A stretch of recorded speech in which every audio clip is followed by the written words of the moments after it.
Tonight I wanna see the bright lights over me. Show me something magical. Show me everything I want and more.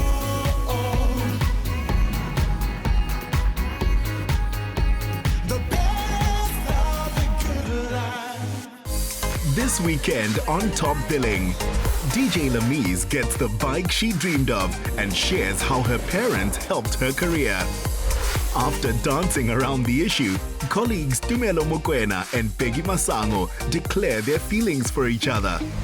From gardener to winemaker, hear the epic story of Joseph Dhafana and his wife Amelia. And Loyiso Bala, Danny K and Lloyd Cele form a Motown music group. Our location is designers Kluk and Christian Gabriel du Toit's latest reveal, this modern trendsetter of a home. Good evening. It's Top Billing night and welcome to the show. Work colleagues Tumelo Mokoena and Bheki Masango spent 6 years circling around their feelings for one another until finally one of them spoke. Next, they were getting married, making up for lost time, and not a moment too soon. Born in the Garden province of Mpumalanga, Tumelo grew up with a love for the outdoors and became a scientist in the paper industry, using forests as a renewable resource.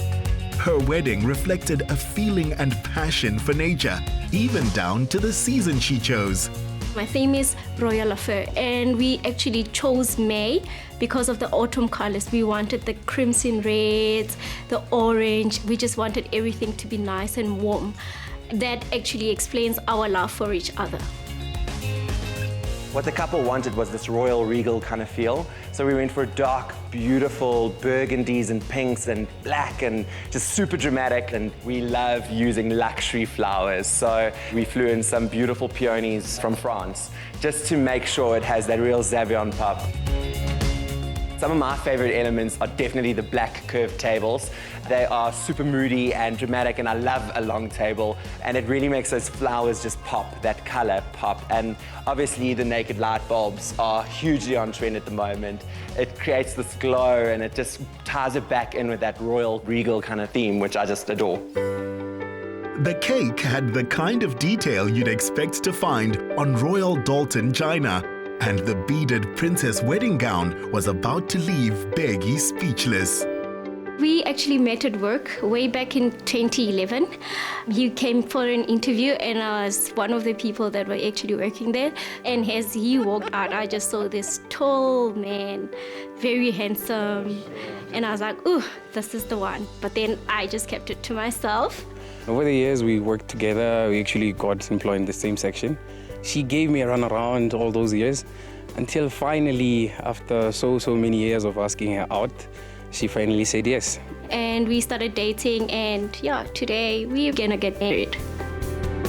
When Tumelo came for consultation, she told us she wanted royal, she wanted opulence, she wanted the most luxurious dress out there. So we had to incorporate more luxurious elements, bring in the silver beading, pop-up lace, and we also incorporated feathers, also just to give it that luxurious feel. We also ended up doing a beaded bodice for her, which would just pull her in nicely with a corset that will give her that beautiful look. I wanted to look like a princess. So when I saw the current dress, I actually thought, this is it. This is my dress. The feathers, the crystals, the birds, they just explain who I am.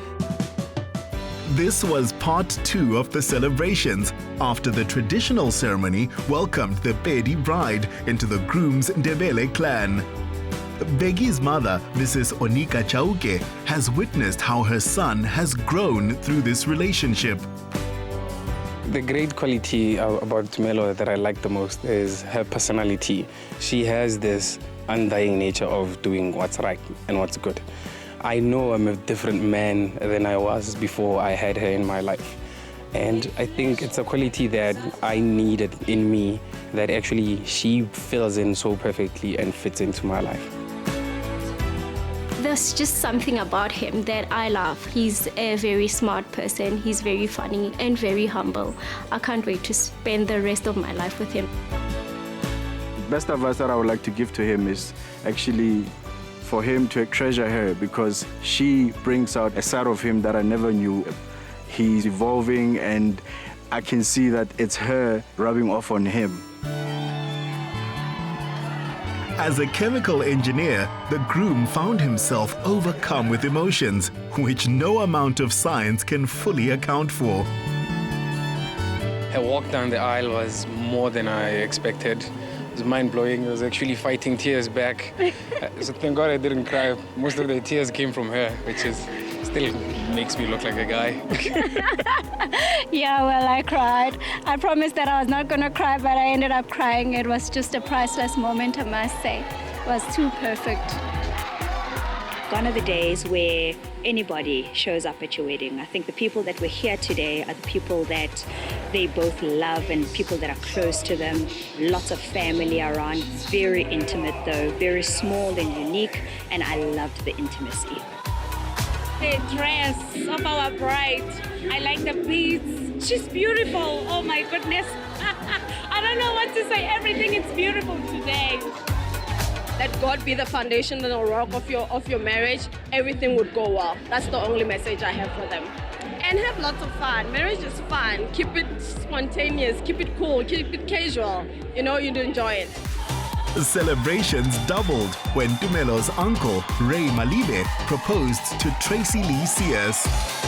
It was actually a repeat of what happened in Moz, because both of us are South Africans, so now we're actually doing it officially in South Africa. I was totally surprised. It's my second time catching me off guard. The advice that I want to give Bheki and Tumelo is to love each other, to stick to one another.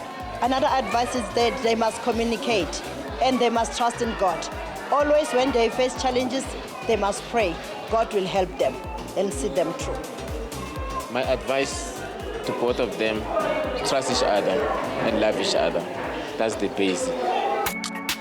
I wish them a long journey so they can have more babies to come so that they can raise them with a love that they have. The night was actually more epic than I imagined. The whole aesthetic, the design and the catering, it was fabulous. I loved every minute of it. I'm looking forward to babies, but also to build each other. She has her dreams that I'm looking forward to supporting her and actually accomplishing. And also my business, I think, as well. To anyone with a secret crush, say it in writing, with flowers, or ask them to dance, but show what's in your heart. Such a happy ending to a love story which took so long to begin. The bride and groom have thankfully got much better at saying how they feel.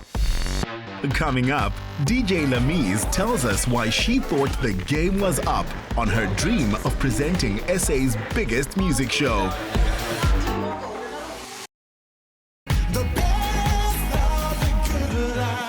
The DJ Lamiez of SABC1's most popular live music show is a picture of success with an incredibly uplifting story. Though it wouldn't be complete without including how close she once came to throwing in the towel. To land this gig, Lamiez Holworthy overcame self-esteem issues from her cross-cultural background. Surviving tough financial times, the closer she got to presenting, the more challenges she had to deal with. Lamiez, you're about to go live. Adrenaline's pumping, we're backstage. What do you love about live television most? I love that you are in a moment and it's like sharing that moment with millions of people instantly. And yeah, I just love Live Amp because it is a fusion of my love for music and presenting. And it being the biggest music show in South Africa is a plus. It's kind of like a match made in heaven, right? I agree. But it was an overnight success for you. A lot of people think it happened so quickly, but there was a point where you were ready to just give it all up. Crazy. So last year, I felt like my life was just caving in on me. Live Amp auditions had started and a drunk driver skipped the robot, bumped into me.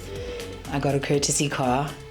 And a week later, on the Friday, I had a gig, put my stuff in the boot, went back into the venue quickly, got back into the car, drove to my next gig.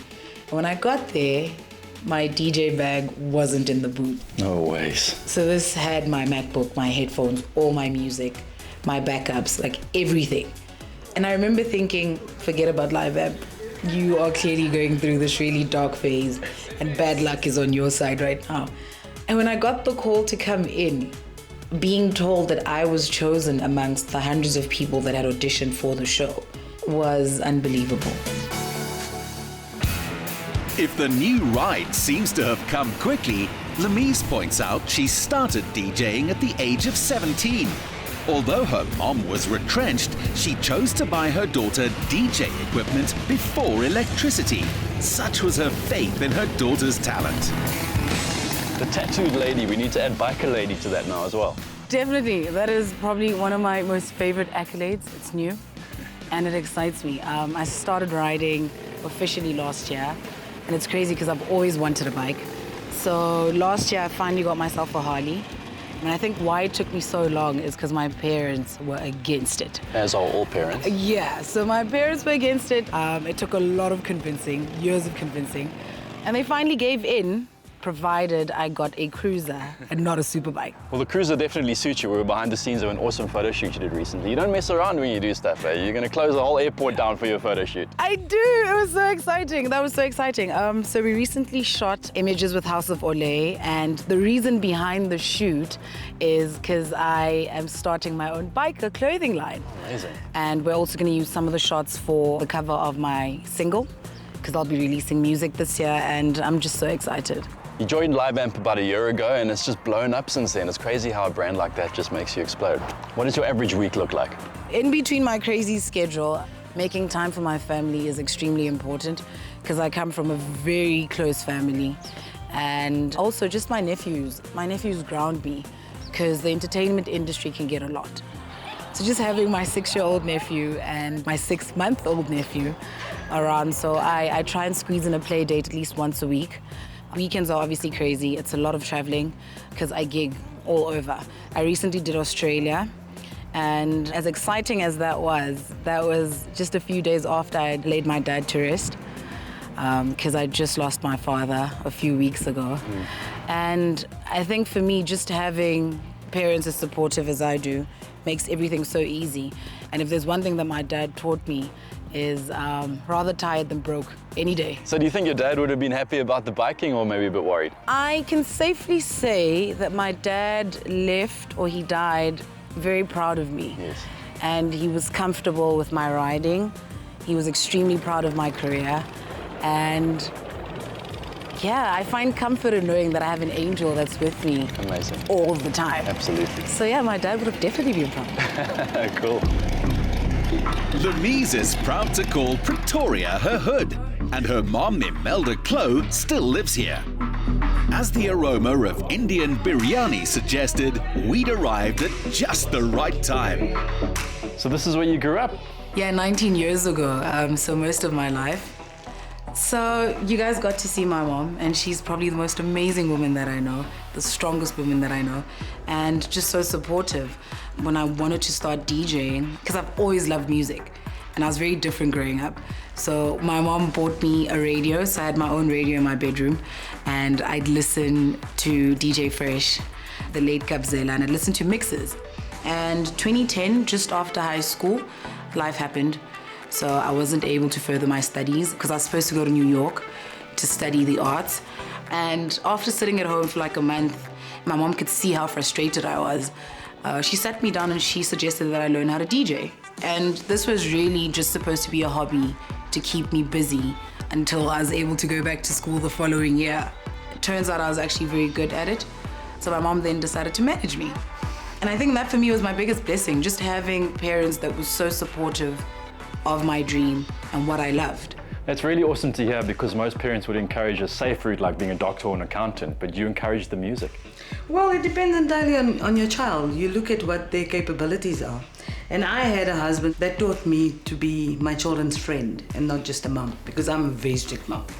And he said to me, in order to understand your kids, you need to be their friend first. And Lamiez has really enjoyed music. I mean, she used to suck her thumb sleeping and nod, dancing while she's sleeping. So we knew she was musically inclined. This is such a beautiful example of how a tight-knit family can contribute to that success. I mean, your dad seems to have left such an amazing legacy for both of you. Just having parents that are as unconventional as mine are And just, my dad, him playing such an important role in my life. I mean, my dad always said no daughter of mine would move out of the house until she's able to look after herself and do more than I am able to do for her. He always said no daughter of mine would marry a man that is not able to treat you like a queen because already you're my princess. So that for me is my biggest blessing, and I thank God so much for just blessing me with parents that are as amazing as mine. So this is a bit of an emotional one. I mean, it's been a month since my dad's passing. My mom needs a lot of love. Yeah, I'll give your mom a hug. With pleasure. So I'm gonna go change quickly. Cool. Yeah, come on, you deserve a hug. Thank you. For many reasons, but seriously, it's inspiring to see parents encouraging their children to follow their dreams, and not be safe. Yeah, it is. And it's a perfect example of how things can work out, right? Most definitely. I mean, now she's one of the hottest DJs in the country. Yeah, sometimes we have to pinch ourselves knowing that she is. Yeah? Yeah. Or from just some sucking her thumb and humming it. Joining us for her mom's biryani were Lamiz's friends, Sifiso Bonaventure and Nate Matabata. You use the word different a lot, which growing up can be very difficult, but as you got older, you've embraced that and it's made your brand what it is. True. So I grew up in a very cross-cultured family, and we grew up in a predominantly Indian community because my mom is Indian colored, and I really didn't think much of the fact that my siblings were lighter, that they had longer hair, that my aunts and cousins were all Indian, and I looked different until I got to school. And that's when you see just how mean kids can be. And I think in the beginning, it really messed with me psychologically, and I tried not to show it to my mom because I knew that it would hurt my mom so much.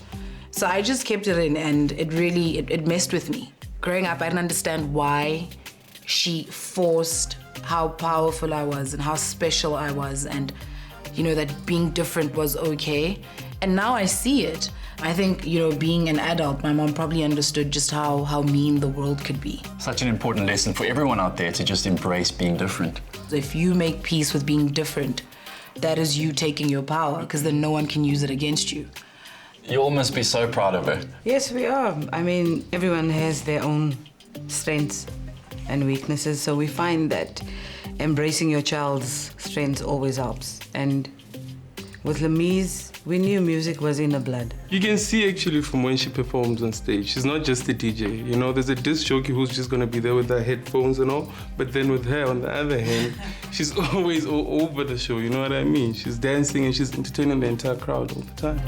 Parents who didn't encourage a career in the arts outside of academics now tell Lamiez she's changed their minds. As showbiz biographies go, the life of DJ Lamiez already makes an extraordinary read, with so many chapters still to be written. Next, from living in a shack to launching his own wine label, Riebeek Casteel's adopted son, Joseph Dhafana, becomes the pride of the town.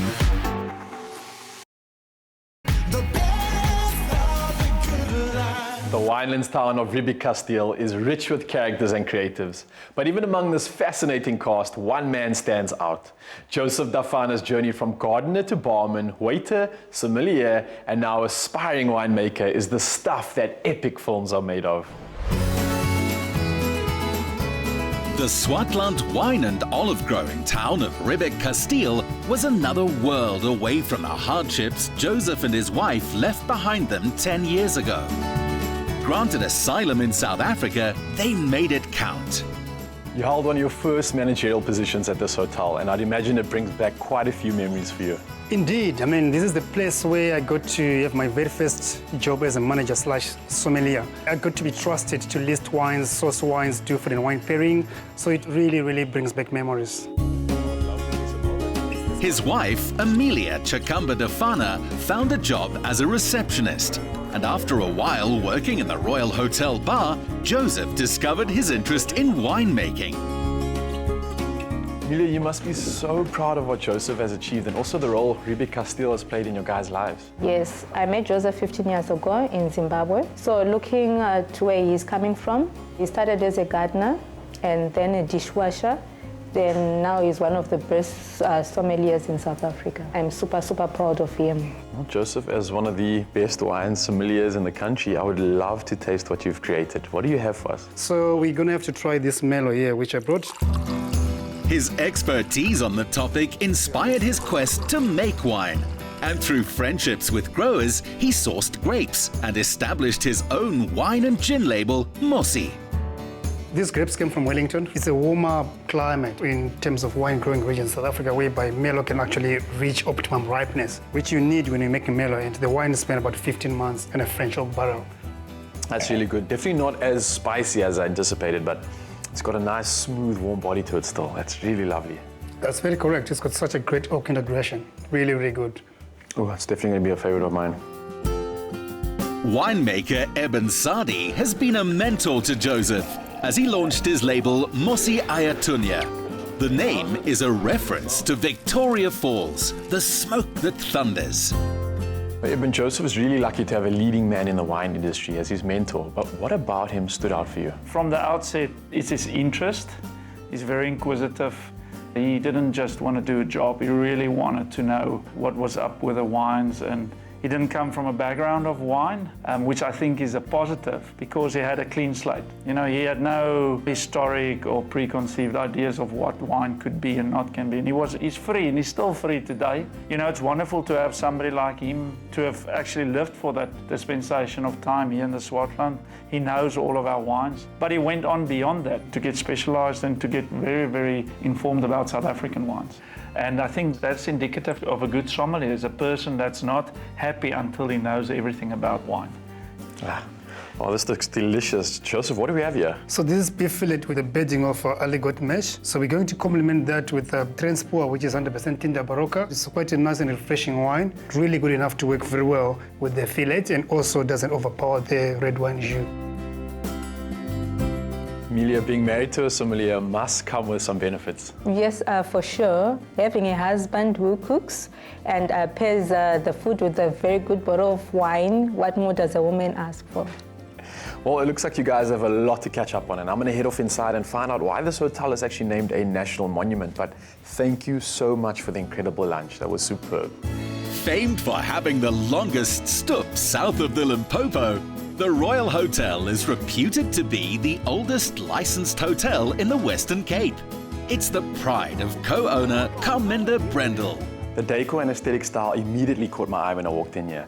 What inspired the design? We decided on choosing fabrics and colors inspired by the landscape and the olive groves and the beautiful vineyards that you find out in the countryside. And there's the playfulness and the theatre around the design that we've chosen to accentuate each room and give it its own special character. Joseph has such an incredible soul, and this hotel played a vital role in his journey to success. You must be so proud of him. We are delighted in just his journey and where he started, and we're so honoured to have had his energy come through this hotel. And how fortunate are we to have his gin and wine feature on our wine list, and we're so proud. The Valley hosts a Mediterranean festival, another for olives, and a third for Shiraz. Tour guide Eric Fenter is at the heart of these festivities. It's so good to meet you. I absolutely love your town, but what can one look forward to in visiting Riebeek Kasteel? It's such an interesting town. It's in the middle of the Swartland, which is an expansive wheat area, and there's this mountain, and around this mountain is this town, and we have fantastic food here, very good wines, authentic people, interesting people, musicians. There's a whole group of musicians. We have our own steel band. It's really like a lifestyle village. Joseph's philosophy of winemaking is that a good start always makes for a better ending. An approach which Donald Lamiez applies equally to the youth of Riebeek Kasteel. What is the Steel Band project and why is it so important to you? The Steel Band project has been going on since 1998. It's a youth uplifting program to teach the youth from small communities how to play music and make music, and also to build a career out of music. Like, I've been overseas, I've played in Mozambique, I've played in Sun City, I've done all those gigs. from Steel Band. I'm so blessed to actually have been part of it since I was 13 years old. So, and I'm now a teacher, so that's awesome. And that's how I actually became who I am today, and that's a pop musician. Never forgetting where he began, from here Joseph has risen to compete in the World Wine Tasting Championships. I know that currently you are the head sommelier at La Colombe, which is considered one of the world's best when it comes to fine dining. But yet you keep coming back to this place here. Why is that? I mean, this place means a lot to me. It's the scenery, beautiful vineyards, very good wines. The people are very friendly and kind. Wow, there's another special reason why I keep coming back, which I would like to show you. Easterhof was the Dhafana's home through the first 2 years they spent in their adoptive town. This is where it all began, eh? Yeah, so this is the place where I used to live. This is the community, and very good and friendly people, I must say. What does it feel like coming back here? Amazing. I mean, I used to stay in this particular shack. So that was really 10 years ago when I came down from Zim. So the first trip was in Joburg, where we stayed about 2 weeks in the streets. Then a cousin called me down here, then we stayed in this particular shack. Yeah, so yeah, I do have really fond memories of this place, and this community was so generous and welcoming. So yeah, this is the place. Joseph, I can't help but notice the powerful and positive presence that you have within this town, and now you're giving back to the very people that welcomed you so many years ago. They always say you're going to have to remember your roots, and this is really my roots as well. So I try my level best to give and share the little which I have with the society or the community. Last year, I managed to auction my box of wine and give a little bit to the Political Duck Trust, which is here in Riebeeck still, some money so that they can actually be helped with buying some necessary goods or basic commodities which they need to use. Other than that, I helped Ezeko School of Cookery or Catering in Langa. I gave them a box of wine to practice for the wine pairing. I gave them some money as well. I think I gave them about 2,000 rand. So those are the things which really drive me and which keeps me very closer to the community, because I've been there, I know the situation. Joseph was raised by a maize farmer in Chirumanzu. So during his 4th year in the valley, when he helped in his first harvest with winemaker Chris Molyneux, it was a return to his roots. Chris, you and Joseph have come so far, but where did your journey begin? We both started in Riebeeck together. We had just started our winery, and Joseph had just moved to Riebeeck, and we met while he was working as a barman. We felt this natural connection. He had this passion for wine and service especially, and then we loved the fact that he loved opening our wines and sharing it with his customers, so it was just a natural relationship that developed that way. Little did I know that I like such a natural, probably hidden talent of tasting wine. Yeah. But you might have probably spotted it back then. But look, yeah, we liked the fact that we could bring some of our wine, younger wines, to Joseph and say, what do you think of this? And he would give us amazing feedback. Maybe he didn't really realize how good he was, and he'd give us this feedback that was really important to us. So yeah, we saw early that he had a really special talent for tasting as well. When Joseph serves these wines as sommelier at Le Colombe restaurant, his guests often go on to visit the Silver Mist wine estate. So this is all this year's wines that we've pressed 2 months ago. So I'd like to show you guys the wine from the vineyard we were just in and get Joseph's opinion on what he thinks. Chris will tell you they don't have spittoons in this cellar, as the wine is too good to waste. Wow, such a great dry entry. And I still taste that those pepper notes really follows through, and also quite perfumey in a way. This wine is going to turn into like a really beautiful wine. It's going to really show us more library of aromas as it ages in the barrel. This is going to be a brilliant one, I must say. And you think you can find a good pairing for it in your restaurant? Yeah, for sure, definitely. This is really, really good. So your customers will like it? Yeah, they will love it. Cheers, great to have you guys here. Cheers. Actually, guys, I'm going to catch up with you in a second. I just forgot something. Best of the good life. Most of the wine, olives, grapes, jams, fortified fruit and chutney served here is grown here. Joseph and Amelia are as proud of these products as they are of their own label. Thank you so much for sharing your inspiring story with me. What lessons can one take from your journey? One, he has to keep his eyes on the ball and remain humble. And also, if you're going to have to do something, do it from the heart. then the rest will follow. I mean, you can't just do something for the sake of money. Determination breeds success. That's all I can say. Well, cheers to your determination and success. Cheers. An inspiring documentary on the Dhafana's journey will be launched in New York later this year. To get your own taste of their story, head to Riebeek Kasteel and try the wines for yourself. Joseph may not have set out to be anyone's hero, but he just became one of mine. The world is definitely a better place for having him in it.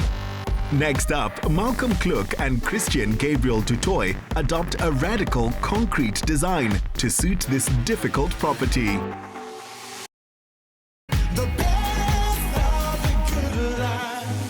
Malcolm Kluk and Christian Gabriel du Toit's much anticipated fashion ranges are released up to 4 times a year. They move house less often, but when they do, it's an event not to be missed. And their newest home maintains that proud tradition. On the edge of Signal Hill, Malcolm and Christian set out to build an iconic statement. They've integrated a pool and several courtyard gardens into a secure lock-up and go, where the modernist architecture required a simpler, uncluttered approach to interiors. Christian and Malcolm, you two are no strangers to the top billing family. We've visited you many times. What prompted this move? You know what, we've been doing fashion for so long and absolutely love it, and then we built our studio in Bree Street and it was sort of like, oh, this is quite nice. And this is our second project and hopefully one of plenty more, and we actually live in it as well and we absolutely love it. I think we got bitten by the development bug. It's a different discipline in design and it's pushed us a little bit. And what we do is we've used principles of what we do in fashion in the building as well. So the colors, the combination of textures, it's been quite an interesting process. For the joinery, they've boldly chosen to use oriented strand board for its unusual texture. Fold-away glass doors and consistent terrazzo flooring lend a sense of space, with each area defined by an art and furniture installation. Part of the views are the sort of planters that were created on the edge of each balcony, and it's also sort of give it its softening edges. So when you look over, it doesn't really end just with the balustrade and the concrete lines, but it's actually softened by the plants. The most important thing about this house is design. Everything has had design and living taken into account. So even in the basement, in the garage, we didn't want you just to drive into an ugly garage. We wanted it to be beautiful enough that if you want to have a party down there, you can. We actually built a guest loo downstairs so that you have that option to use that space. It's about maximizing the space and maximizing the way we're going to live, not necessarily how we live now. In fashion, the guys first do a mock-up of a new design in calico. With their home, they had to trust architects Christian van Aswegen and Annemie van den Heever to get it right first time. Designing the perfect home for any client can be quite challenging, but I imagine working with two creatives who have such an eye for detail must have been quite tough. It definitely was. Christian and Malcolm have a very distinctive vision, and that reads through on multiple levels. They definitely pushed us out of our comfort zone, but we're very happy with the way it came out.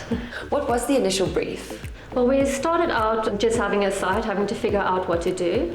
But Malcolm was very clear that he wanted an unusual design, something that can challenge people. And he even made a little doodle sketch which showed overlapping planes and a complex shape that came together, which very much informed the shape of the building. The property itself is quite an awkward shape. How did you work around it?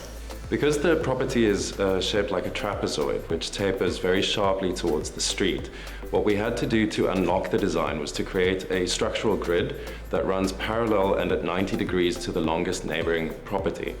That allowed us to create ideal orientation, a logical flow from public to private space, and a series of courtyard gardens.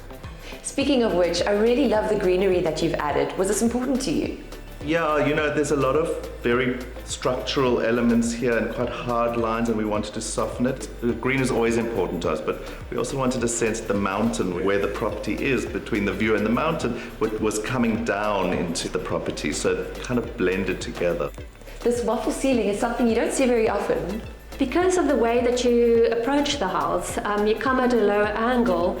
The first thing that you do actually notice is the slab, and therefore it became like a very important design element. What was the reason for having a slightly elevated pool? It's a consequence of having to accommodate a car underneath, but it also has to do with the fact that we wanted to create a raised, mirrored finish. And what we like about the effect is that it becomes an outdoor seat. It's another element that draws you into the outdoors. The waffle design of the slabs uses far less concrete, and UV filters on windows cuts down on energy loss, which is important in the cooler months. In this living area, they've used an entire wall to frame an unframed painting. This space has a very different feel to it. I think we intentionally decorated it slightly different, both units, and downstairs a little bit more feminine, a bit softer, and probably more cooler for the summer days with the pool and the doors open. Where upstairs we've concentrated on making it a little bit more dark, a little bit more warmer for the winter nights, where we would put the fire on, close the doors, and have then the view to look at. The house is very contemporary and brutalist. How did you manage to soften it? I think it's important to not take away from the frame or the architecture. We always say you want to incorporate it as much with the decor as possible. And to soften it up, it's the comfort and the luxury of the couch and the carpets that makes it warmer. I think it's important to get a good balance like that, but again, not trying to over-decorate it and let the building speak for itself. This multi-grained showstopper was the result of buying a whole lot of marble at a sale and wondering what to do with it. So they designed a table. What tributes to your fashion can be seen throughout your home? In fashion, we're known for color and we're known for texture and fabrication, and I think it's very evident. We've transferred it into the property as well. We've mixed different textures. We've got the terrazzo flooring, which goes inside and out, which extends the spaces. We've got the oriented strand board for the kitchens and for the wardrobes that also just brings a different texture element. You know, a lot of the time you get this very flatness, and we wanted that texture. We always say with our clothes, you've got to feel good in them as well, and it's the same in the property. Christian and Malcolm's pared down interiors are a result of moving out of their old house, realizing they had too many things and allowing themselves room to breathe. You've managed to make the house feel quite spacious while incorporating so many different elements. What tips could you give to others to help them get this right? I think it's about balance. So we've always said you should never have a scheme because you get so boxed in by it. Have things that you love and they'll kind of find themselves their own place. It makes it more real, it gives it more personality. Everything has space around it, you can see it. It's almost framed. I think there's a whole series of frames in here, including the views, but also the furniture and the decor. Everything has its place and it sits in there. By resisting excess decor, a set of bedside lamps gets to take center stage. The interior architecture and finishes aren't competing for attention with clutter. Glazed sliding doors vanishing into wall cavities doubles the space in every room. This is amazing. Oh, how really incredible. This view is absolutely breathtaking. I think this is all about the view. I think that's exactly it. I think the earth was quite unique in that it sat between the mountain, like right on the top of the mountain with that view in front. And I think we had to show that you had to be able to lie in bed and wake up to this beautiful Cape Town view. We just had to maximize it. I think it was also literally creating the main bedroom on top of the rest of the apartment, so it really feels that it's exclusive and a little bit of a hiding spot. Also, you've got back windows that goes back to the mountain, like Malcolm was saying. You really have a 360-degree view of the whole city, and I think it's also very special that nobody ever can build in it. So you'll always have this view. With their statement home, Malcolm and Christian have gifted themselves the kind of in-house fashion shoot location stylists dream of. You've worked together on your fashion brand for many years, but what's it like building a home together? I think it's been very, very interesting, and we're very lucky that the same with fashion. Malcolm is a little bit more of an all-round cohesive look, and I'm more detail-orientated, and it's actually happened in the property side as well. He's got an idea in his mind that's maybe a little bit crazy, and I'll go, okay, how are we going to make this work? I think it's just, and we're very honest with each other, and I think it's very important like that. But listen, like anything else in life, it's not always easy working together and living together, but it works well. What would you say you've enjoyed most about this whole process? It's beautiful to look at the end result versus what we've decided in the beginning, or what we were thinking we were going to do. Even living in the space ourselves now and actually seeing what we created and that it was so successful is quite beautiful for me. Being the creator and the client is a little different to fashion, where we're not giving it over to someone else, we're actually giving it over to ourselves. So we get a little bit more chance to experiment. I know it's quite an expensive experiment, but it does help us push ourselves as much and maybe just create something that's going to have some kind of legacy in Cape Town in terms of design, because I think people always go for the lowest common denominator, and we're really trying to push the design and show people what is possible. While making the most of the view, their home has become a daring landmark. You can feel how proud this house is to be dressed by Kluk CGDT. If it could take a selfie of itself, it would. Coming up, Lloyd Cele, Danny Kaye and Loyiso Bala revisit the Motown classics with their new group Supreme 3.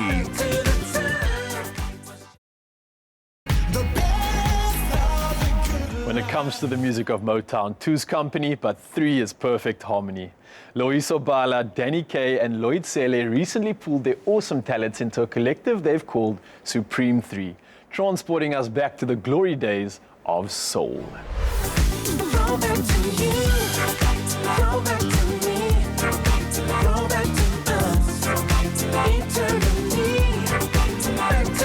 Where does the name Supreme 3 come from?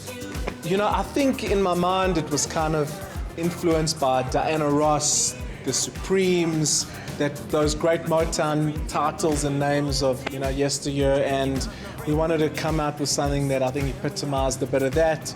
The three of us, and yeah, I was on the treadmill and I phoned Roy, our manager, and I'm like, what about Supreme 3? And he said, okay, sounds good. So S3. It sounds old and new. Yeah, S3 we are. I grew up listening to Marvin Gaye, and I'm sure Loyiso, he grew up listening to... He grew up listening to me. Steve Kekana. Steve Kekana. He was Motown. So Motown music has played a very vital and very important role in having to develop our love and passion for soul music. You've done a lot of covers, but we're now here to film the music video for your debut original track, Throwback to Love. Can you tell me about the theme of the song? Something that's new, but like that's classic, that reminds us of the olden times, you know? Because real love is old love. I don't know if that makes any sense. But, it makes absolutely something like that. No sense. Motown hits informed all of their careers, and to discuss it required a long lunch, just not a lazy one. Today, we get to eat some amazing food. We are so ready. Yeah, man. Let's do it. But there's one catch. You guys get to cook for me. Oh, no. Man, listen, I cook in the studio, but not in the kitchen. You know what, I'll do the dessert. I'll do the eating. I'm good at that. At his restaurant in Sandton, Chef Coco Reinhardt serves a soul food fusion. Influences range from a childhood spent at his mother's side in her Kinshasa restaurant to his own formal training in Belgium. So, Chef, what will we be cooking today? So today you guys will be making 3 different dishes. One will be from West Africa, which is calamari. The other one will do a beautiful version of beef Rolex from Central Africa. And then we'll do something a little bit more complicated, which is a chocolate fondant, okay, with some African spice in it. Okay, so you opening act for us, huh? You starter. Yeah. That's why it's called a starter. Okay, you So when I'm done, I'm going to be done before you guys do your big things. The central ingredients you can expect from Supreme 3 are soul, funk, R&B, and Motown style with an African flavor. the kind of spark which Chef Coco likes to bring to his cuisine. Once you start getting a nice color, you can start adding your spices. I will recommend you start with a little bit salt and pepper. Okay. Into my hand? Yeah, we can do with your hand. Okay. Another element that has been added to your resume is television exec. How is that going, and what are some of the things that you need to do in terms of that role? I think sort of like all my business, all my music experience has really sort of come all into one. You know, I'm loving it, I'm enjoying it, it's a place of growth. And I also believe that, like, you know, if God has called you to something, which is your purpose, that He'll always create the time for it, you know? So TV exec, musician, presenter sometimes, like I am right now, and hopefully chef soon.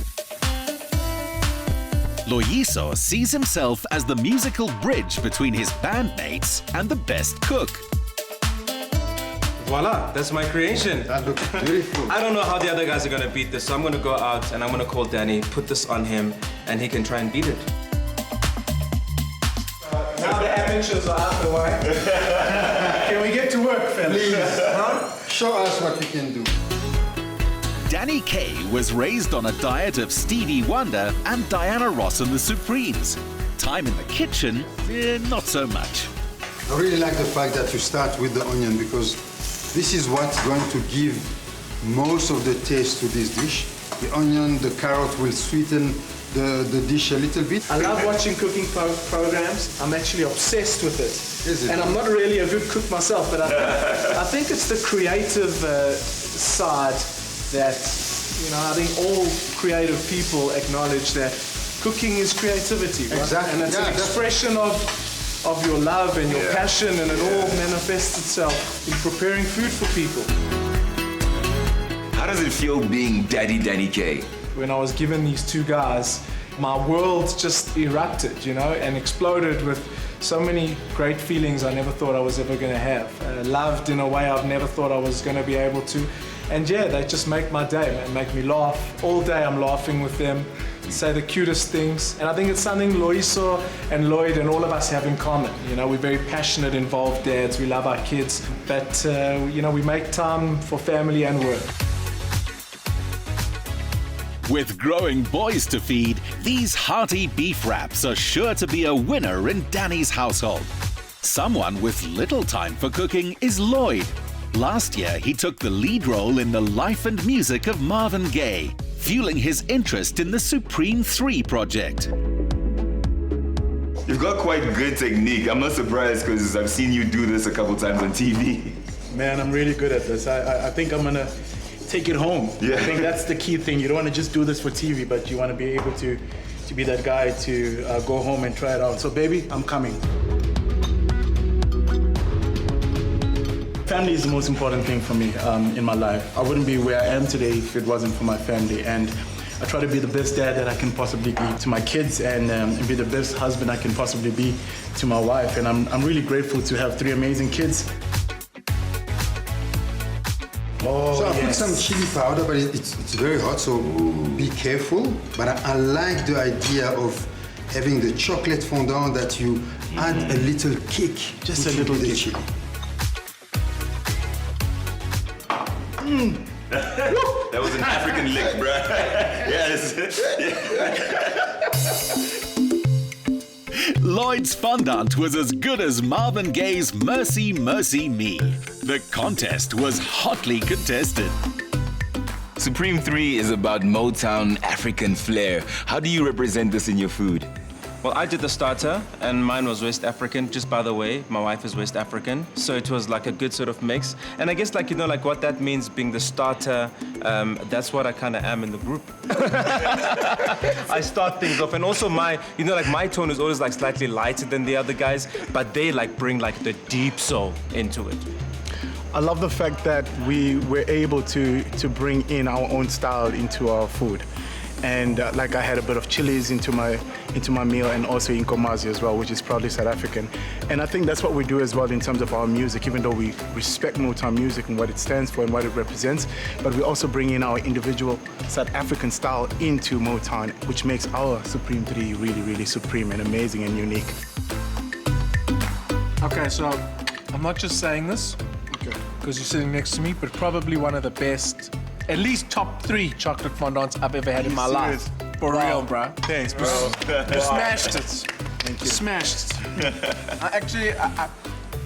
I'm suspecting if you even did this. If you did this, wow. I think in the wrong profession. You need to be opening the Cele restaurant, Chocolate Fondant Academy. For more on Supreme 3, follow their latest news online. Harmony insists that if you think they sound great on camera, wait until you're in the venue listening to them live. Join the party now on #TopBilling and let's hear your take on tonight's show. And until next Saturday, good night South Africa and God bless. The party continues next weekend as we're baking with Nadia Hussein, the self-taught home cook who won Britain's greatest bake-off. We spend a day in the life of showbiz brothers Abdul and Stebiso Koza. Plus, achievers Priti and Mashudu Shandukani decide to expand their expertise by building their dream home.